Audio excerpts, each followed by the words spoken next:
Урматтуу Бектур Исбаевич, мага да бир топ кайрылуулар келип түштү эле. Алардын арасынан эң маанилүүсү өзүңүзгө белгилүү болгондой, Кара Суу районунда Ош Кара Сууну бириктирген чоң жол салынып атат.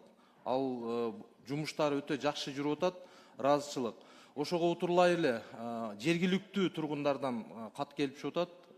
Манас айыл өкмөтүнөн, Ала Тоо айыл өкмөтүнөн жана ошондой эле Кара Суу шаарынын тургундарынан. Себеби эми жол мурдага караганда кыйла кеңейип, жакшы мүмкүнчүлүктөр болуп атат. Бирок ошол жердеги жашоочулардын жер үлүштөрү аркы бет, берки бет болуп бөлүнгөн мүмкүнчүлүктөр бар.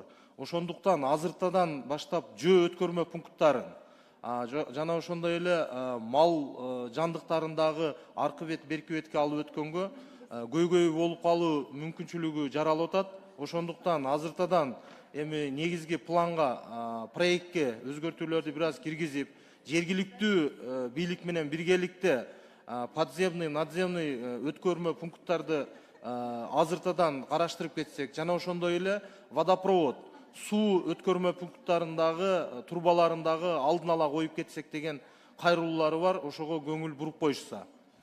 Ошого утурлай эле экинчи маселе Ала Тоо айыл өкмөтүнүн Кара Суу районундагы Жаңы Барак айылы түзүлгөн. Өзүңүзгө белгилүү болгондой, 2024-жылы урматтуу президентибиз өзү барып ачып, жалпы бир айылга, республикага бир мындай көрүнүктүү иш болгон, 101 үй салынып берген ар бир үйгө. Ошондо 2024-жылы 1-апрелде 117 министрлер кабинетинин тескемеси чыккан. Ал тескемеде ошол айылга толук кандуу социалдык объектилер, мектеп, бала бакча, ФАП, жолдору толук кандуу аткарылсын деген тескеме чыккан. Ошол тескеме бүгүнкү күнгө чейин айылды көчүрүп келип үйлөр салынып берилди, бирок бир дагы соц объект башталбай турат. Ошону дагы эми тескеменин алкагында тез аранын ичинде киргизип баштасак жакшы болот эле. Жалпы Жаңы Барак айылынын тургундарынын кайрылуусу. Ошого утурлай эле ошол эле Ала Тоо айыл өкмөтүндө бүгүнкү күндө эң чоң айыл өкмөттөрдүн бири, 50 миңден ашык калк жашайт.